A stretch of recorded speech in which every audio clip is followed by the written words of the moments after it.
Why do these guys in suits lie to their customers when they know they cannot deliver on their promises? He allegedly presented fake documents to induce investors for over $1 million. Warehouse, I thought the only way to Well, that's exactly what we're going to be figuring out in this video. We're diving into what seemed to be a 5-star weekend turned into customers paying $1,500 to be dropped on an island to play survival, as well as a family event that was promised to a trip into Willy Wonka's Wonder World turned into a scary disaster. A Willy Wonka festival in Glasgow, Scotland has been dubbed on social media as the Fyre Festival for kids. Did you know that 60% of you are incapable of having a conversation without lying every 10 minutes? Well, these companies took lying to a different level, and we're going to be telling their stories and showing you how to prevent that from happening to you.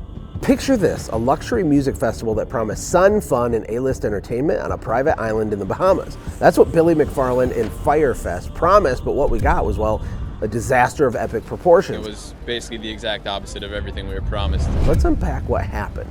Imagine being promised a weekend of luxury with top-tier music acts, gourmet meals, and accommodations that rival the best hotels.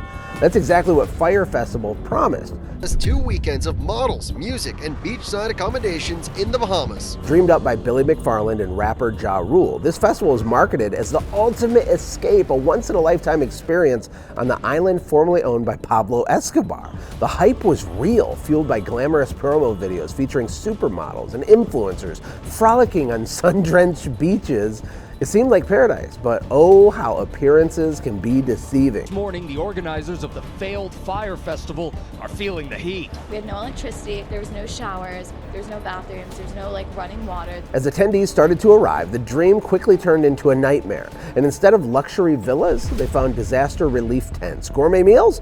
More like cheese sandwiches in foam containers. The site was half built, and the promised A-list lineup nowhere to be seen. It was chaos, confusion, and disappointment on a scale few people could have imagined.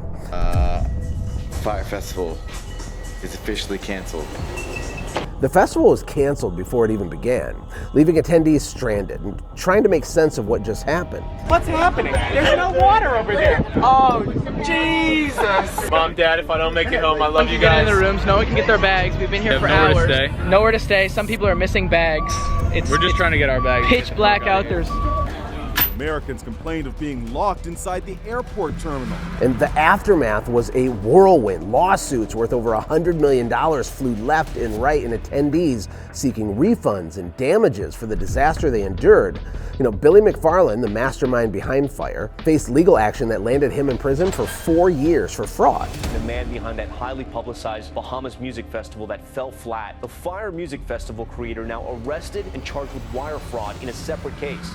It was a stunning fall from grace, a cautionary tale of ambition unchecked by reality. The fallout from Fyre Festival wasn't just financial, it was a blow to trust in the era of influencer marketing in general. A reminder that not all that glitters is gold. At the time, McFarland blaming a storm for the utter chaos. A big storm came through and busted our water system and affected half of the housing tents. He is hardly the villain the government portrays him to be. In Glasgow, Scotland, an event called Willy's Chocolate Experience promised a magical adventure inspired by the story of Willy Wonka. Families were excited for a weekend filled with wonder in February of 2024. What they found was far from the dream they were sold. Advertised as Willy's Chocolate Experience, more or less delivered a Fyre Festival cheese sandwich. Instead of stepping into a world of enchantment, guests entered a barely decorated warehouse. The beautiful scenes promised by the event's advertisements created with AI-generated images were nowhere to be seen. The reality was a few props scattered around an empty space, disappointing children and parents alike. My little girl, she's only 4. She was dressed up as Wonka, and she was quite disappointed. The event was organized by a company owned by Billy Cowell, known for its lofty promises but failed to deliver the immersive experience it advertised. Actors, hastily hired and poorly prepared, tried to bring the story to life with a confusing script. The script that I was given was clearly AI. It made no sense whatsoever. The promised treats and magical moments were reduced to a single jelly bean and a quick walk through the venue. That was pretty awful, and they had jelly beans. Walking through the whole thing, everyone was just like shaking their heads, totally just in disbelief. It was that bad. It was funny. As the day unfolded, the event's shortcomings became glaringly obvious. Complaints mounted, the police were called due to the upset that it caused. Lured with the promise of a world of pure imagination, some angry parents and kids were left with a sour taste. We are going to start. Doesn't let them down. As I said, we are going to start to issue sale refunds as from Monday morning. Thank you. Right, so wait. The event was canceled halfway through, leaving families demanding refunds and actors underpaid. I think you've had half of your money for hopefully going to get the other half. If not, no doubt you'll take them to court. This is a serious breach of contract. The fallout was quick. The organizer disappeared from public view, and the event became a cautionary tale of failure. We use artificial intelligence in order to generate. So use it a fake? No, absolutely. Use it a fake, that's why you don't. I'm going to call the police. No, thank you. No, nothing. Now, what does all this mean for you? Well, it means a lot of things. I mean, on the one hand, these promoters are geniuses, right? So the lead generation, the marketing, they succeeded at that, but the delivery was so bad, the disconnect, the break in expectations was so bad, it set them back, right? It landed people in jail. It made people hate them. Now if you run a local business or have a small company, you don't do that. But I think part of the lesson is how good at marketing these people were. See, you maybe have the opposite problem. You're so good at delivery, that's why you're broke. All the extra money you get goes to better equipment or some technical training on the technical side, the delivery. The thing that you sell, the promise of doing that thing, you deliver on that promise, but the marketing is falling short. The lead generation is falling short. You know, they say sell the sizzle, not just the steak.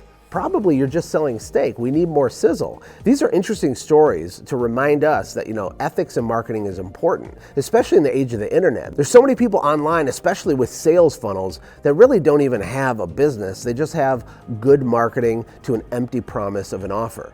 And what's interesting is when I juxtapose that online funnel marketer world to local business, typically local business owners have the exact opposite problem.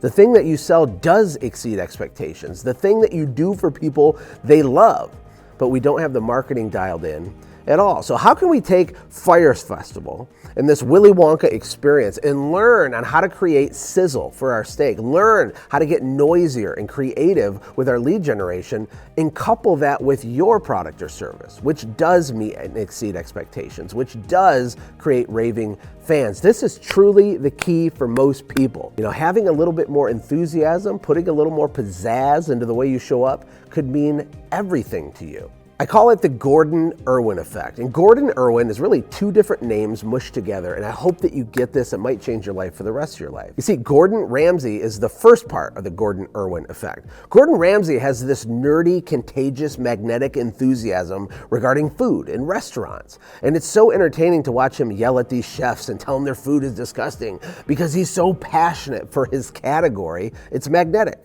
And then Irwin, from Gordon-Irwin effect, Irwin represents Steve Irwin, the crocodile hunter. Globally loved, globally renowned. He would lay on his belly and crawl through the dusty trails of Australia, pointing out wombats and alligators and snakes and all these weird creatures with a passion and an enthusiasm that was completely contagious, even if you didn't want to become a zoologist. What does that mean for you? How can you show up with more energy, more enthusiasm, and really display the nerdiness and the passion that you have for what you do? If you just do that, even if you're terrible at marketing and terrible at all these things, if you just do that, it's almost impossible you don't make a lot more money, get a lot more attention, so you can wow and delight more people in your community.